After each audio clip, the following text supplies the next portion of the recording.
नमस्कार दोस्तों, क्या आप ये जानते हैं कि इंडिया दुनिया की सबसे बड़ी इंजीनियर्स बनाने की फैक्ट्री है।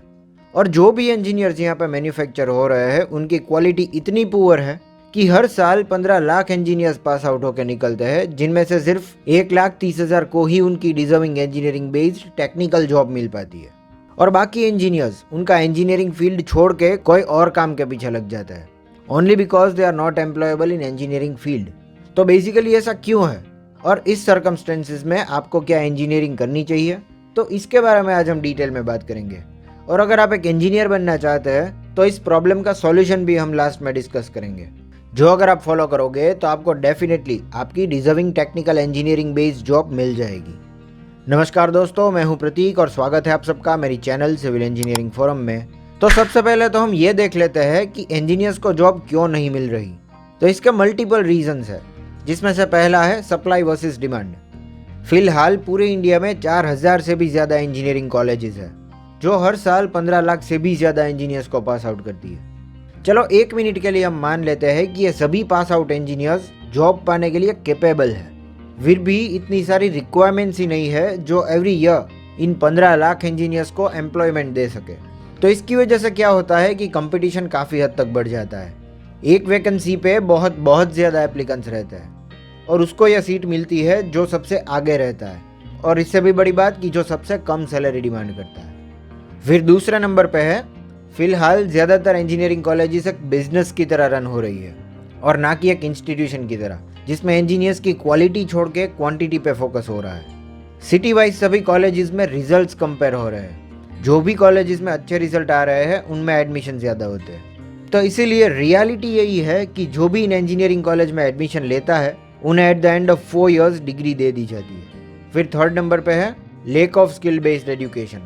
दोस्तों, इंजीनियर वो होता है जो अपनी टेक्निकल स्किल यूज करके सोसाइटी या कोई इंडस्ट्री के रियल लाइफ प्रॉब्लम सॉल्व करता है, और ये प्रॉब्लम सॉल्विंग एक स्किल है। कोई भी प्रॉब्लम सॉल्व करने के लिए उस फील्ड की प्रैक्टिकल नॉलेज होनी बेहद जरूरी है।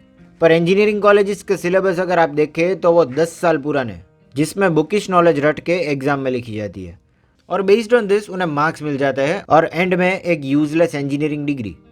जी हाँ दोस्तों, this is our harsh reality. Useless इसलिए क्योंकि इस ग्रेजुएट के पास किसी तरह की प्रैक्टिकल नॉलेज नहीं है, और ये सीखने के लिए इन्हें किसी इंडस्ट्री में एज अ ट्रेनी फ्री में काम करना होगा।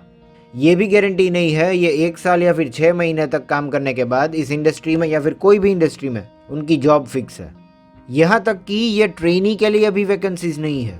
जी हाँ दोस्तों, फ्री में काम करने के लिए भी कंपनीज के पास वैकेंसी नहीं है। तो मतलब ये engineering colleges practical skill development पे ध्यान दे और सिलेबस कुछ इस तरह से अपडेट करे, तो इस प्रॉब्लम का सॉल्यूशन एटलीस्ट 15% तक तो सॉल्व हो ही जाएगा।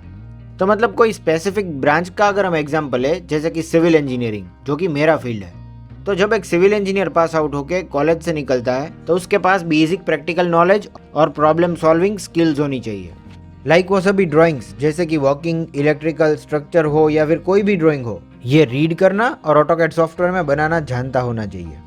बार बेंडिंग शेड्यूल कैसे बनता है, बेसिक आरसीसी स्ट्रक्चर डिज़ाइन कैसे होती है, बेसिक बिल्डिंग मटेरियल्स के बारे में, कंस्ट्रक्शन रेट्स के बारे में, फिर लेबोरेटरी में cement concrete testing, soil testing. तो एटलीस्ट इन सभी चीज़ों की प्रैक्टिकल नॉलेज तो इसके पास होनी ही चाहिए। और फिर डिपेंड करता है कि आप कितना एग्रेसिव है ये नॉलेज गेन करने में, क्योंकि देखिए gaining knowledge is no end. फिर नंबर 4 पे है प्रेस्टीज इश्यू। कुछ लोग मानते हैं कि बीटेक की डिग्री बाकी डिग्री से ज़्यादा प्रेस्टीजियस है। इनफैक्ट पेरेंट्स भी यही सोच के अपने बेटे या फिर बेटी के पास इंजीनियरिंग करवाते हैं, और वो उनका इंटरेस्ट तक नहीं पूछते कि वो किस चीज़ में, कौन सा फील्ड में इंटरेस्टेड है। मतलब कि अगर वो इंजीनियरिंग के अलावा कोई और फील्ड में अगर इंटरेस्टेड है तो मतलब वो भी नहीं उनको पूछा जाता। इनफैक्ट कुछ स्टेट्स में इंजीनियरिंग इसलिए करवाई जाती है ताकि उनकी शादी हो सके। तो इतनी हद तक मतलब इस इंजीनियरिंग को एक स्टेटस माना जाता है। तो जैसा कि मैंने आपको ये वीडियो शुरू करते वक्त बताया था कि अगर आप इंजीनियरिंग करना चाहते हैं तो मैं इस अनएम्प्लॉयमेंट का सॉल्यूशन आपको बताऊंगा।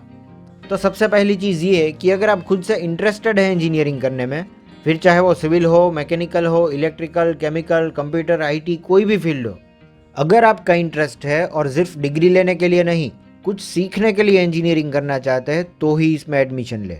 क्योंकि एग्जाम्स पास करके कोई इंजीनियर नहीं बन जाता, भले ही आपके पास डिग्री सर्टिफिकेट हो।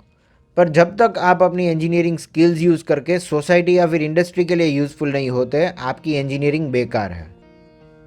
नेक्स्ट पॉइंट आता है स्किल डेवलपमेंट का।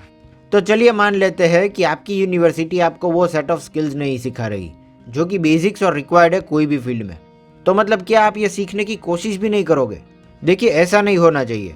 अगर हम चाहें तो हमारे पास नंबर ऑफ सोर्सेज है जहाँ से हम ये नॉलेज गेन कर सकते हैं और प्रैक्टिकल से सीख सकते हैं। फॉर एग्जाम्पल यूट्यूब, जहाँ पे आप ये अभी वीडियो देख रहे हो। सिविल इंजीनियरिंग फील्ड की हम बात करें तो वो जो स्किल्स मैंने आपको बताई, सभी ड्राइंग्स जैसे कि वर्किंग, इलेक्ट्रिकल, स्ट्रक्चर हो या फिर कोई भी ड्राइंग हो, ये रीड करना और उसे ऑटोकैड में बनाना, bar bending schedule, basic RCC structure design, basic building materials knowledge और बहुत सी चीज़ें, तो ये यूट्यूब से हासिल करना I don't think it's difficult, क्योंकि लाखों लोग यूट्यूब पे ऐसे टेक्निकल कंटेंट पोस्ट कर रहे हैं। तो आप उनका वीडियो देख सकते हैं जिनका एक अच्छा सब्सक्राइबर बेस है, कमेंट्स चेक कर सकते हैं आप, तो वो वीडियोस देख सकते हैं। फिर ठीक ऐसे ही नज़दीक में अगर कोई कंस्ट्रक्शन साइट चल रही है तो कॉलेज से घर आकर हर रोज़ 2 घंटे यहाँ जा सकते हैं आप और काम सीख सकते हैं। मार्केट में सिविल इंजीनियरिंग मटेरियल्स का सर्वे कर सकते हैं। तो देखिए, अगर सीखना है तो स्कोप हमारे पास बहुत है। ये एग्जाम्पल सिर्फ सिविल इंजीनियरिंग का दिया है मैंने, पर फील्ड चाहे कोई भी हो, अगर आप चाहोगे तो कर पाओगे। फिर थर्ड नंबर पे ये है कि इंजीनियरिंग स्टार्ट करने से पहले ये बात जान लीजिए कि एक इंजीनियरिंग डिग्री होना कोई बहुत बड़ी बात नहीं है। जैसे कि मैंने आपको ऑलरेडी बताया, हर साल 15 लाख इंजीनियर्स ग्रेजुएट होकर बाहर निकलते हैं, पर इस इंजीनियरिंग को यूज़ करना एक बड़ी बात है। जब आप सोसाइटी या फिर इंडस्ट्री को यूज़फुल होते हैं तब आपके लिए यह डिग्री प्रेस्टिजियस है, आपकी शान है। अगर इन चीज़ों को आप फॉलो करते हैं तो मैं आपको यह गारंटी देता हूँ कि eight the end of your engineering आपको एक बढ़िया डिजर्विंग जॉब मिल जाएगी। तो दोस्तों, उम्मीद करता हूँ आपको मेरा यह वीडियो अच्छा लगा, और अगर ऐसा है तो इसे लाइक कर दीजिए और मेरी चैनल सिविल इंजीनियरिंग फोरम को सब्सक्राइब जरूर करें। This is all for today. Thank you for watching.